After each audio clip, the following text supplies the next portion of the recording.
On April 6, 2011, Jeanette Pohlen was on top of the world.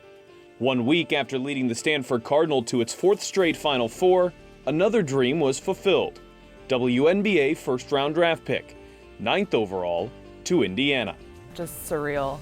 I think you look at all the time and effort and minutes, hours that you put into the game, and it just kind of all comes together on that day. It's like, this is my opportunity, this is my chance, this is what I've been dreaming about, like you said, since I've been young. So, and then getting to share that with like my family and friends was just, I mean, it was an amazing day. You know, her IQ, her understanding of the game, she comes from a really strong program at Stanford, so we know she was well coached. But you know, the ability for her to put the ball in the hole, her size and her strength at the perimeter position, and really her understanding of the game. For Pohlen, the list of mentors is long, but begins with her father, John. He wasn't one of those parents that was just always like, you know, you need to be in the gym, you need to be doing this, you need to be doing that. He was very kind of just like hands off and just kind of let me do my own thing. But then, you know, I'd play a game and he would talk to me after the game about different things that he saw and that a lot of people might not see just because he has that coach's perspective. As Pohlen's rookie year got underway, she showed Indiana that same leadership, IQ, and shot making that made her name in college. And when the 2011 season concluded, she found her name at the top of the WNBA three-point shooting charts. She showed us that she was ready to step up to the challenge. She showed us that you could put her in multiple situations, and she was ready to deliver. But inside of the player blossoming into the WNBA was someone struggling in her personal life. Her father had his own battle with the potentially deadly disease, pulmonary fibrosis. It was early in my senior year at Stanford. He went to the hospital there, actually coming up for a game at Stanford. And I don't think we knew then that it was as serious as it was. And that, to me, was him kind of trying to keep it under wraps, kind of low-key, that it wasn't as bad as everybody thought it could be.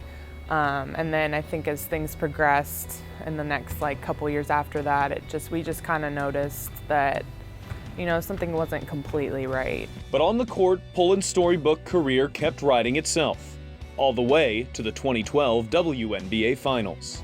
20 points for catching. Fever's execution all night long was superb. And they held Minnesota to 12% shooting in the fourth quarter. But in Game 2, everything came to a screeching halt. I think I was guarding Maya Moore at the time, and she kind of made a move as I was coming around, and I just really just twisted my knee awkwardly. Watch the replay one more time, a painful moment there for Jeanette Pohlen. At the time, I didn't really think it was an ACL. Hey, please don't be as bad as we think it might be. They took me back into the locker room, and just right off the bat, they were like, yeah, it's an ACL.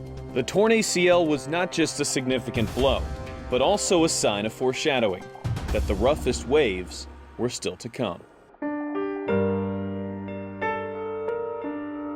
On December 23, 2012, Jeanette's father, John Pohlen, passed away. For me, it was more shock because he didn't feel as good as he let on and let other people think. So I think in my head, I feel like maybe he knew, you know, it was worse than what we thought.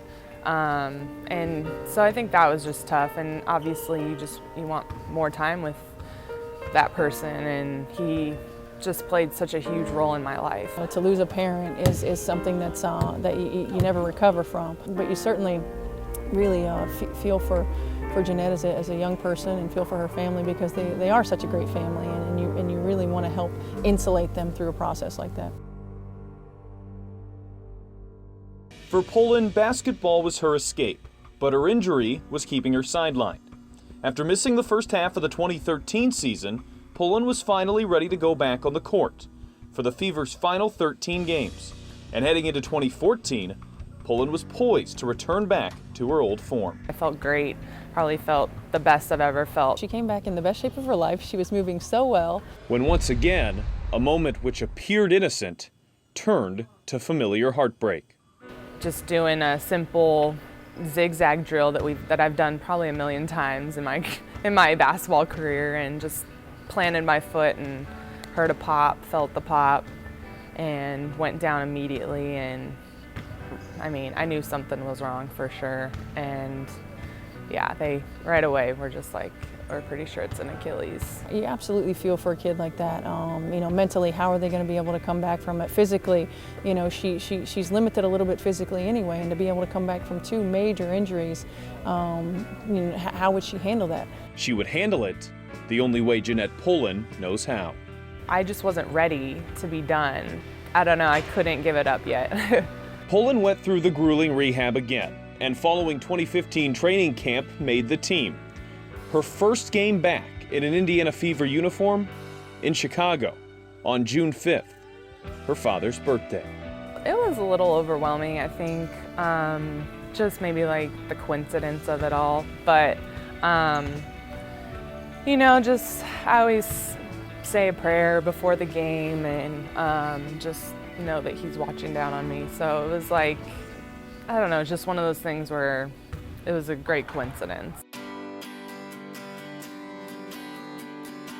She's put herself in a position to be successful, not just in basketball, but in life. A roller coaster, definitely. Physically and emotionally, I'm just excited for the future, just what the future holds.